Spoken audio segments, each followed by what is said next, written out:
The Black Hawk was already at 8,000 feet when they cut her harness. No warning, no explanation, just the crew chief's knife slicing through the straps that kept Staff Sergeant Nora King secured to the helicopter floor. She had exactly 3 seconds to understand what was happening before 2 sets of hands shoved her out the door into the Afghan night. No parachute, no rope, no chance. At least, that's what the 5 Delta Force operators watching from the cabin thought. They were about to learn why the 75th Ranger Regiment had kept Nora King's file classified for 7 years. But before I tell you how she survived what nobody survives, drop a comment telling us where you're watching from and hit that subscribe button.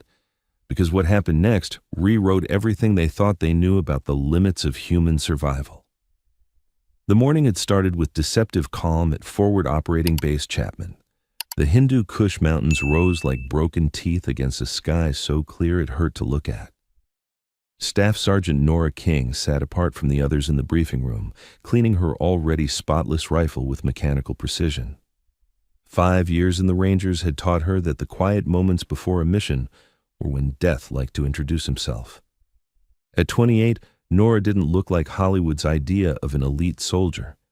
Average height, lean rather than bulky. With dark hair she kept shorter than regulation required, and brown eyes that never quite seemed to settle on any one thing.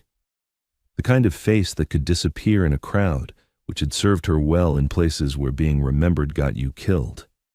"King," Major Harrison's voice cut through her thoughts. "You're sitting this one out." She looked up, hands still working the rifle's bolt. "Sir?" "Orders from up high. We're taking the Delta boys on this one. They need the flight hours, and Command wants them to get familiar with our AO." He gestured to the 5 operators sprawled across the briefing room's plastic chairs. "You're just riding along for the terrain familiarization. No ground ops." The Delta Force team looked like they'd been carved from the same block of granite, all sharp angles and barely contained violence.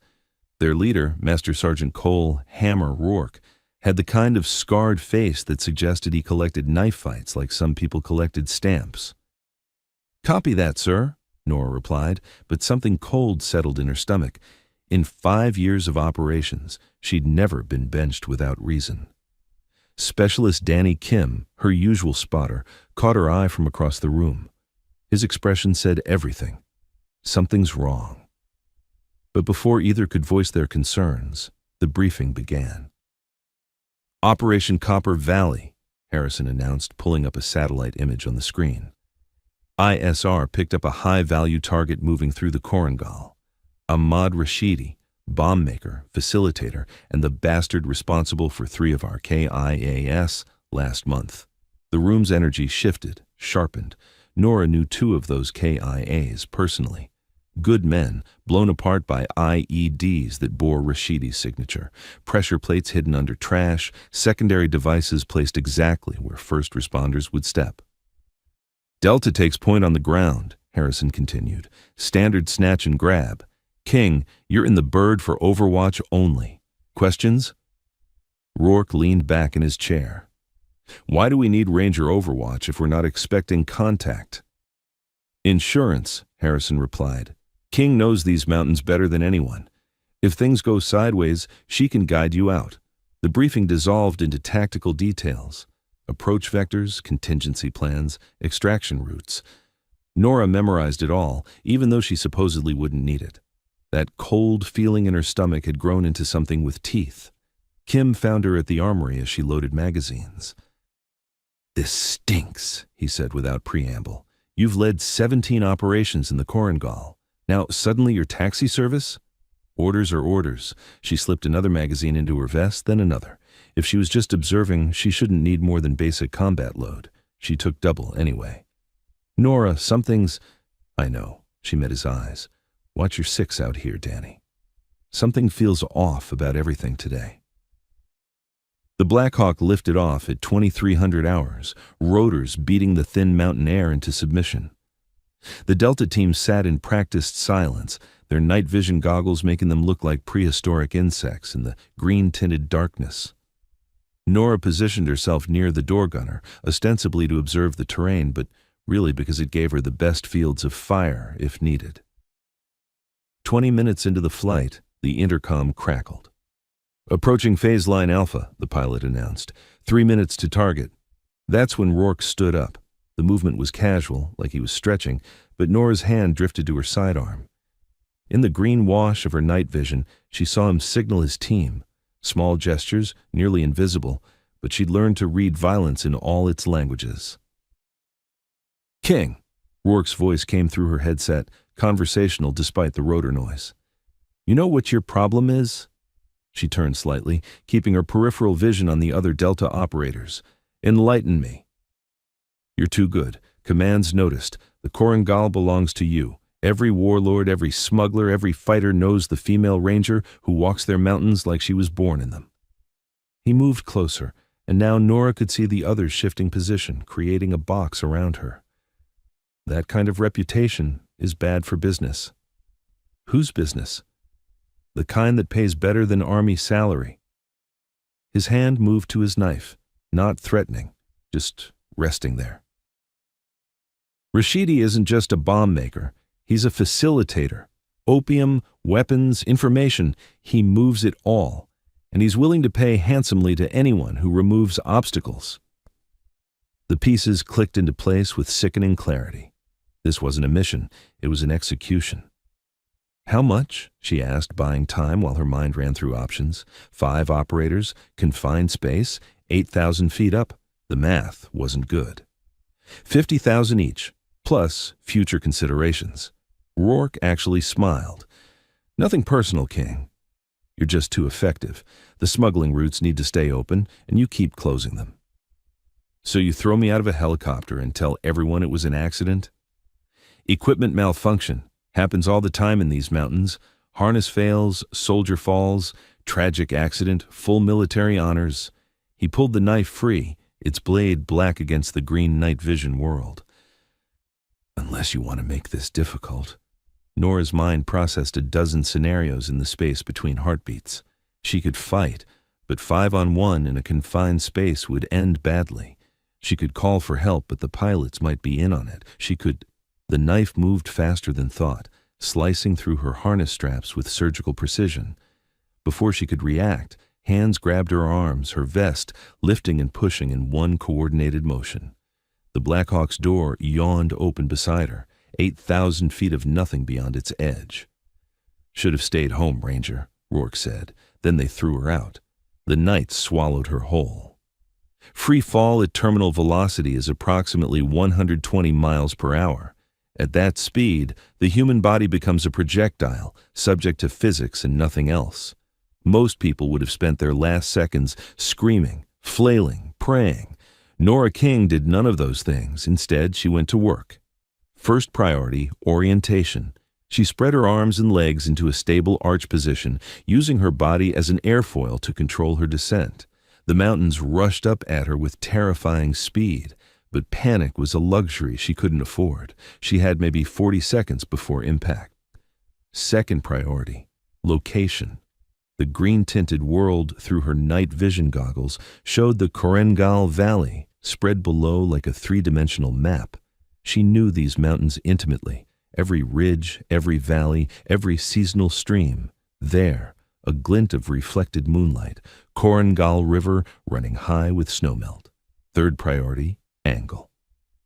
She shifted her body position, tracking toward the river. The water would be ice cold, barely above freezing, but it was better than rock. The angle had to be perfect. Too steep and the impact would be like hitting concrete. Too shallow and she'd skip across the surface, breaking every bone in her body. 20 seconds. She pulled her rifle tight against her chest, locked her ankles, and positioned her hands to protect her head. Below, the river looked like a silver thread. At this speed, it might as well be. 10 seconds. Nora had a sudden vivid memory of Ranger School, the combat water survival course. The instructor, a grizzled veteran named Martinez, demonstrating high-altitude water entry. The body can survive incredible impacts if you know how to distribute the force. It's not about being tough, it's about being smart. Physics doesn't care about your feelings. 5 seconds. She rotated her body, going from horizontal to nearly vertical, feet first, but angled forward at 45 degrees. toes pointed, muscles tensed but not rigid. The key was to penetrate the surface and let the water gradually slow her descent, not hit it like a wall. 2 seconds. Time dilated. The river filled her vision, no longer a thread but a rushing torrent of snowmelt and stone. She could see individual ripples, the way the current broke around submerged rocks. Too late to adjust, too late for anything but commitment. 1 second. She took the deepest breath of her life. Impact. The world exploded into chaos and pain. Even at the optimal angle, hitting water from 8,000 feet was like being beaten by invisible hammers. The shock traveled up through her feet, her legs, her spine, trying to compress her skeleton into itself. Her vision went white, then black, then white again. But she'd calculated correctly. Instead of shattering on impact, she penetrated the surface like a knife, the water gradually bleeding off her velocity as she plunged into the dark. The cold was beyond description, so intense it felt like burning, every nerve screaming in protest. Her lungs, compressed by the impact, screamed for air. But she was still moving too fast, still going deeper. The river was maybe 20 feet deep here, and she hit the bottom hard enough to crater into the silt. Rocks scraped against her vest, her helmet cracked against something solid, and her left shoulder erupted in pain that suggested dislocation at minimum. But she was alive. Nora pushed off the bottom with legs that barely responded, kicking toward what she hoped was the surface. The current had already carried her downstream, the water so cold it was stealing her strength with every second. Her gear, waterlogged and heavy, tried to drag her back down. Her head broke the surface and she gasped, sucking in air that tasted like life itself. The current slammed her into a boulder, adding broken ribs to her growing list of injuries, but the impact also pushed her toward the shallows. She clawed at rocks, fingernails breaking until she could drag herself partially onto a gravel bar. For 30 seconds she just lay there, coughing up river water and blood, every breath a symphony of pain. Her left shoulder was definitely dislocated, at least 2 ribs broken, and something in her right knee had torn during impact. But she was breathing. She was thinking. She was alive. Above, the Black Hawk's rotors were fading into the distance. They'd probably circle back to confirm the kill, but the river had carried her almost a quarter-mile downstream from the impact point. In the darkness, with the tree cover, they'd never spot her. Nora forced herself to her knees, then to her feet. Standing took 3 tries and left her vision graying at the edges, but adrenaline was a powerful drug. She needed to move. The temperature was dropping, her clothes were soaked, and hypothermia would kill her just as dead as the fall should have. She stumbled into the tree line, each step agony, and found a cluster of boulders that formed a natural shelter. With her good arm, she pulled out her emergency kit, waterproofed because she'd learned long ago that preparation meant assuming everything would go wrong. Fire starter, emergency blanket, basic medical supplies. She couldn't risk a fire. The smoke would give her away, but the emergency blanket would help retain what body heat she had left. The morphine injector called to her, promising relief from the symphony of pain playing through her body, but she couldn't afford the mental fog. Not yet. Instead, she gritted her teeth and relocated her shoulder. The sound it made going back into socket was wet and horrible, and she had to bite down on a rifle sling to keep from screaming. Next, she used her rifle sling to create a makeshift binding for her ribs. It wouldn't fix them, but it would keep her from puncturing a lung if she had to move fast. Her radio was destroyed, waterlogged and cracked from the impact. Her GPS beacon had survived, but activating it would broadcast her position to everyone, including the Delta team that had just tried to murder her. She was alone, injured, and presumed dead in hostile territory. Most people would have given up, waited for death or rescue. But Nora King wasn't most people. She was a ranger, and rangers don't quit. They also don't forget. As she huddled under the emergency blanket, feeling slowly returning to her extremities, Nora began to plan. Rourke and his team thought they had eliminated a problem. They were about to learn they'd created something much worse, a ranger with nothing left to lose and everything to prove. Dawn came like a blessing and a curse. The sun's warmth was welcome after a night of bone-deep cold, but it also meant the hunt would begin. Rourke's team would need confirmation of her death, and when they didn't find a body, they'd come looking. Nora had moved twice during the night, ignoring her body's protests. Pain was just information, and information could be processed and filed away. She'd learned that in places where showing weakness got you killed faster than bullets. Her current position was a shallow cave, really just an overhang of rock, but it provided concealment and a good view of the valley below. Through her cracked but functional binoculars, she watched the Black Hawk return, circling the river like a vulture. It hovered near her impact point, and she could imagine the conversation inside: confusion, concern, the growing realization that they hadn't found a body. The helicopter landed on a flat section of riverbank. 5 figures emerged, spreading out in a search pattern. Even from distance, she recognized Rourke's distinctive walk: predatory, confident. They were armed for war, not rescue, which told her everything about their intentions. Her rifle had survived the fall, protected by its case and her body. She'd field-stripped and cleaned it during the night, working by touch in the darkness. Now she settled into a shooting position, using a fallen log as support for her injured shoulder. The range was extreme, nearly 800 meters, and with her injuries she could maybe manage one good shot before the recoil became unbearable. But one shot could change everything. She watched them search, patient as stone. They were good, she'd give them that. Professional movement, overlapping fields of fire, textbook small unit tactics. But they were also arrogant, assuming they were hunting a corpse, not a survivor. One of them, Sergeant Briggs, she thought, stopped to drink from his canteen. A small thing, a human moment, but it meant he felt safe. That was their first mistake. Nora lined up the shot, adjusting for wind, elevation, and the slight tremor in her hands from the cold and pain.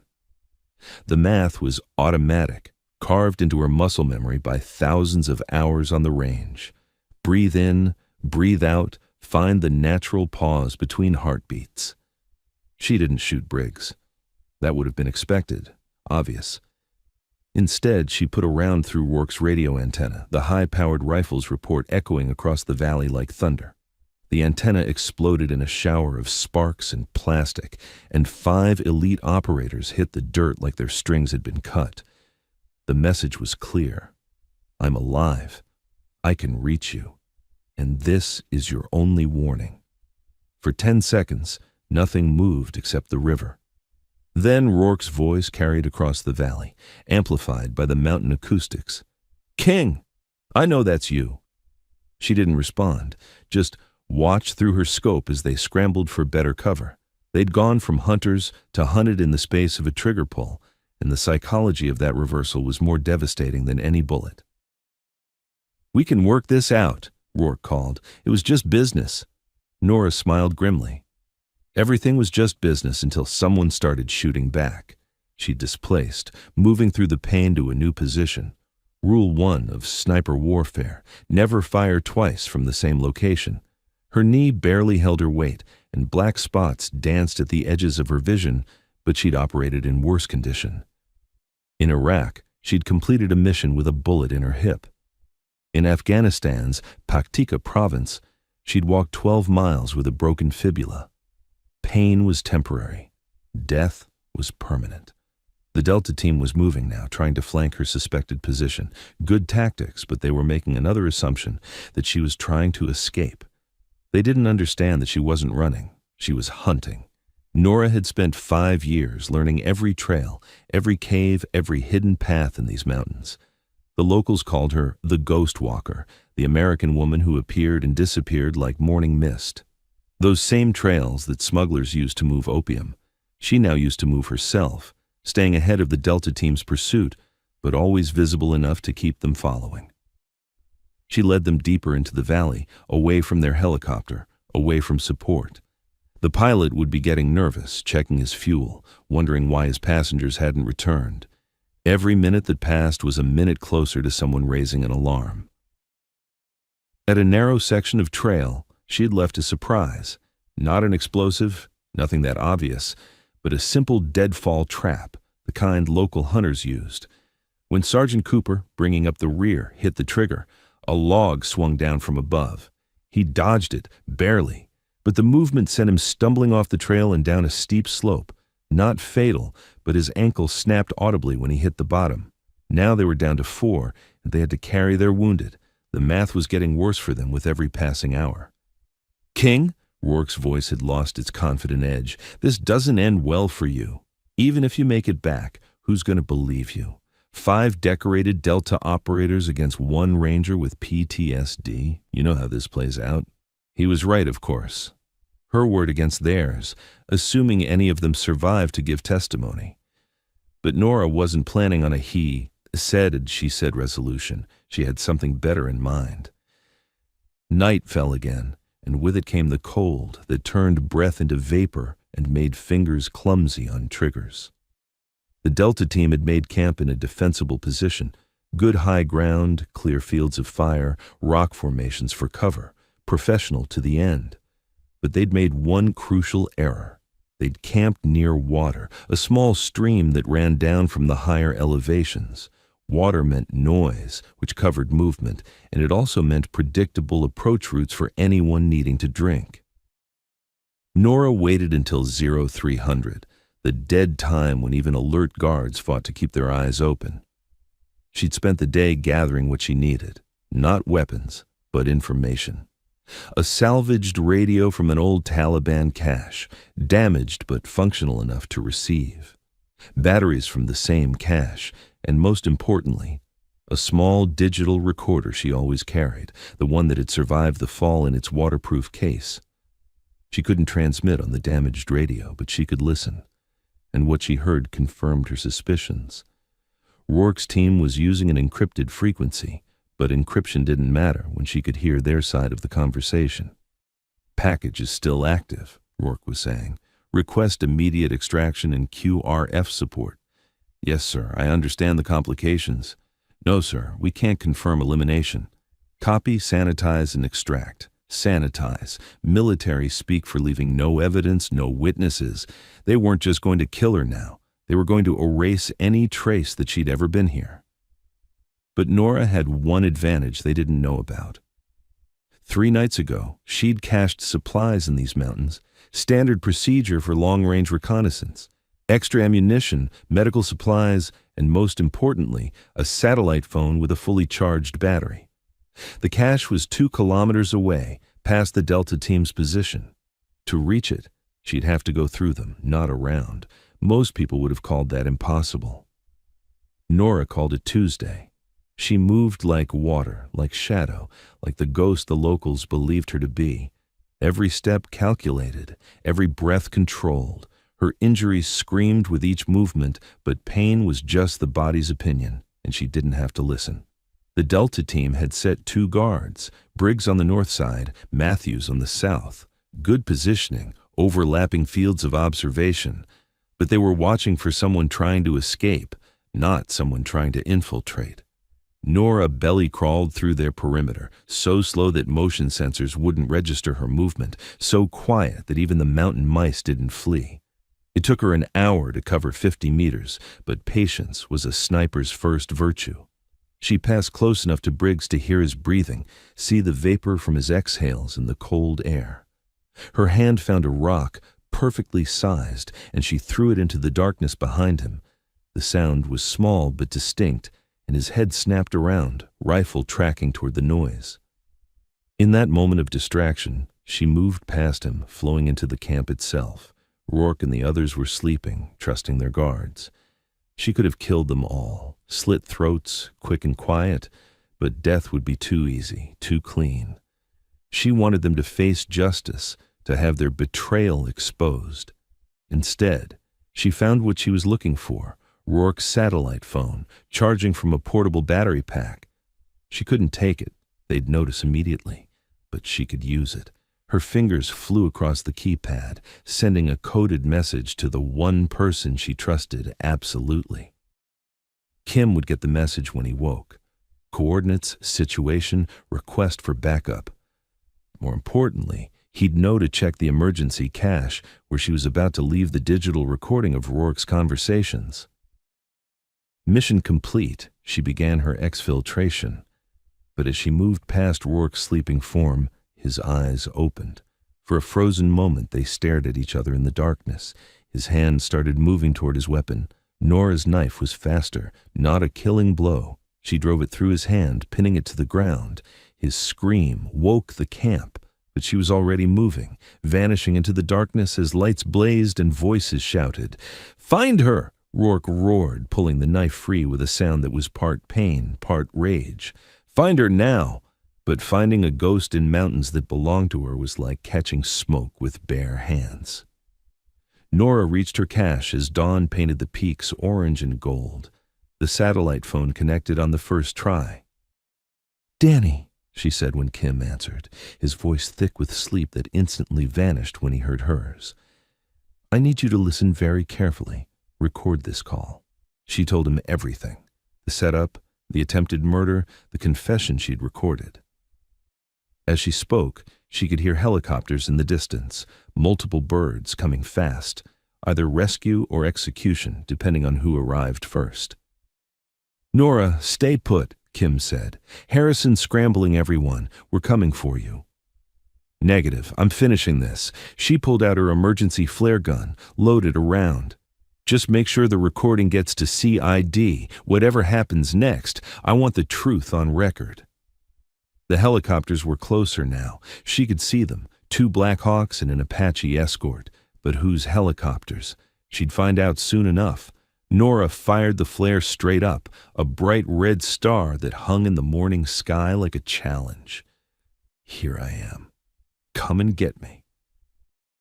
The first Black Hawk banked sharply toward her position. Through her binoculars she could see the door gunner, weapon trained on her location. But behind him, she saw something that made her smile. Kim's face, and beside him, Major Harrison, looking like he wanted to kill someone. The second Black Hawk was heading for Rourke's position. She could imagine the conversation happening over the radio. Accusations, denials, demands for proof. But the proof was already uploaded to secure servers, Kim having worked his technical magic from the helicopter. The Apache circled overhead, a predator waiting to see which prey to strike.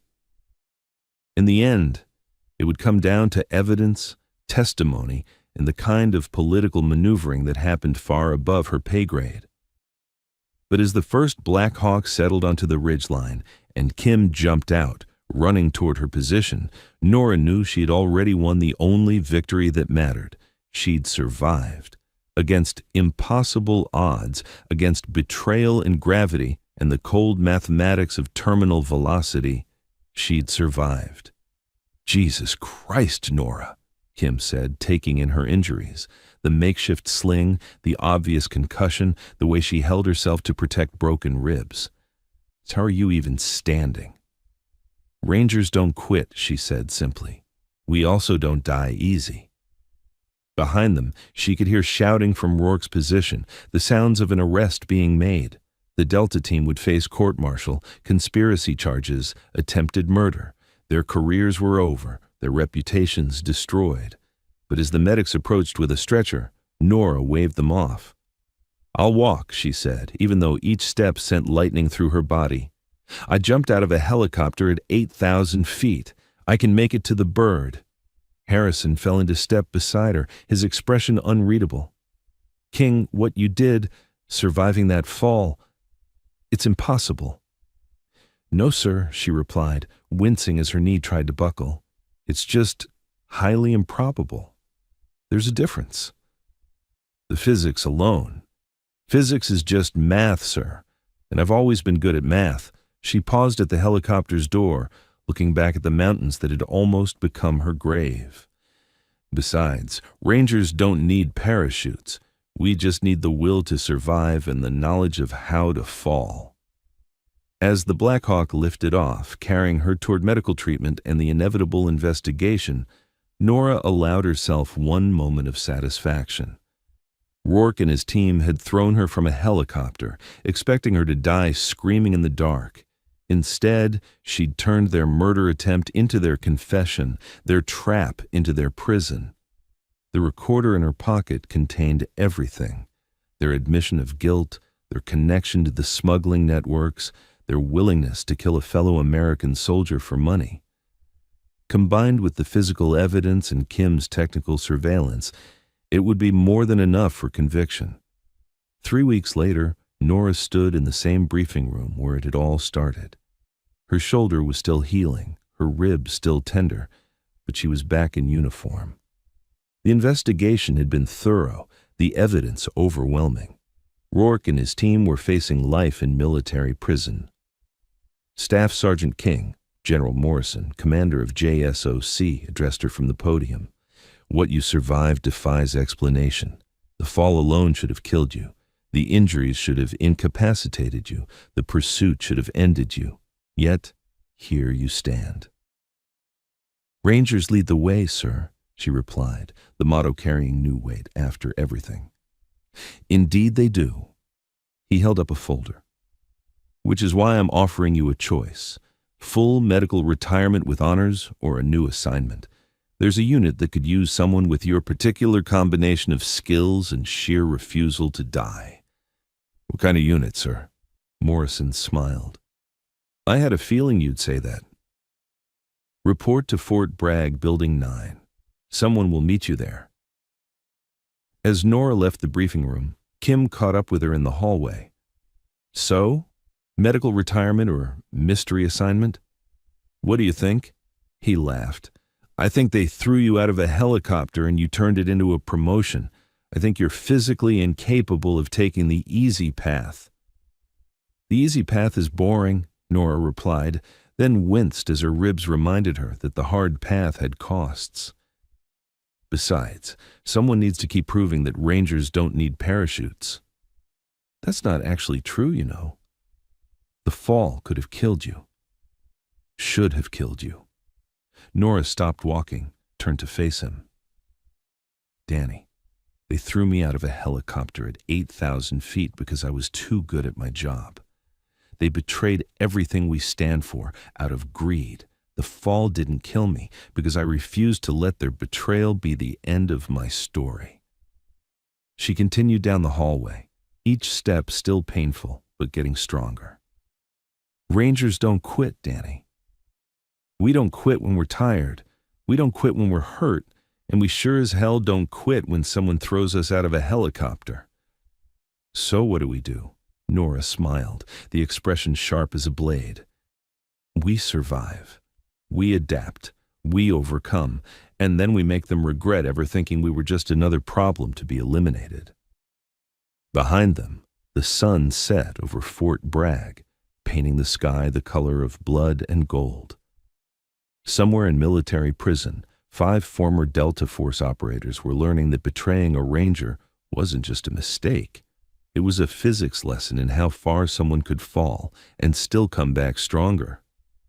And somewhere in Building 9, a new kind of unit was about to gain its most unconventional operator, a woman who'd fallen 8,000 feet without a parachute and lived to tell about it. The video ends with actual footage from Nora's helmet cam, recovered during the investigation. The moment of the push, the fall, the impact, all captured in grainy, nightmarish detail. The investigation board had watched it dozens of times, trying to understand how she'd survived. The answer was simple and complex at the same time: training, preparation, and the absolute refusal to accept death as an outcome. She'd calculated angles in free fall, used her body as an airfoil, found the one possible survival solution in 1,000 fatal alternatives. But more than that, she'd proven something that every Ranger knows but few truly test: that the human will, properly focused and trained, can overcome impossible odds. That sometimes the difference between death and survival isn't equipment or luck, but the simple refusal to stop fighting. Nora King became a legend in the special operations community, not for what she'd done on missions, though her record was exemplary, but for being the Ranger who got thrown from a helicopter at 8,000 feet and not only survived, but came back to destroy the men who'd tried to kill her. They'd thought they were eliminating a problem. Instead, they'd created a legend.